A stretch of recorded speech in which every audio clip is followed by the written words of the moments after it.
Hello, in this video I am going to show you the for loop. Now I'm going to show you two sort of different versions of it, and let's open up our file. So the for loop is a loop that runs multiple times, and it will go through essentially a set number of either iterations, or if you have some data, for example, we're going to use a command for the data. It could be an array if you want to, so feel free to check out the array video and combine it with this tutorial, and you'll just go over that data. So to create a for loop, you just put for, then I, so this is the usual variable name, and we don't need to create it before it's created in the loop right here, and it is basically the index. So for I in dollar, I'm put brackets in here, I'm put ls. Remember, ls does this. It literally just does that. So it just prints out everything. So it's based on where this command gets run. It will essentially get everything from the ls command. So if I go back here, and then what are we going to do? So what it's saying is for every single essential word in the ls command, assign it to I.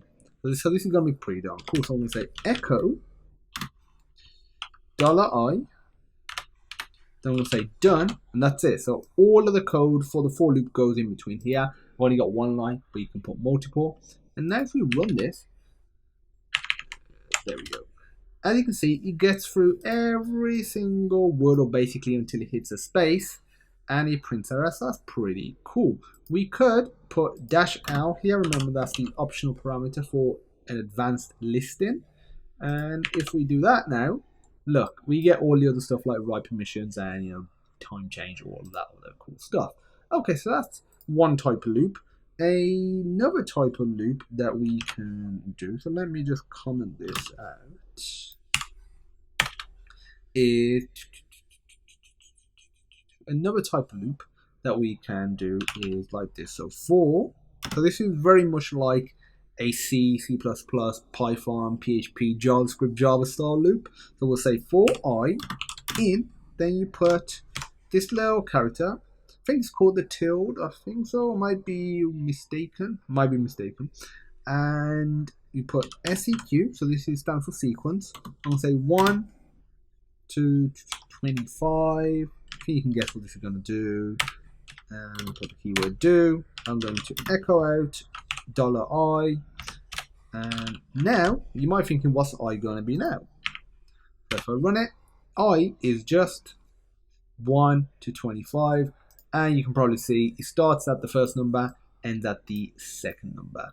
And what happens if we do 25 1, for example? So if I run that now,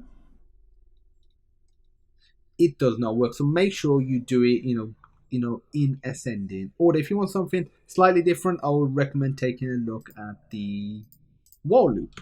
So that is it for loops. If you have any questions, feel free to pop me a message, and as usual, you can always contact me for help. Plus, as an extra task, I recommend combining what you learned in the other parts of this series. So before the bash section, so all those commands that we were doing in the terminal, put them in here. You can use them and leverage them right here, like as I showed you.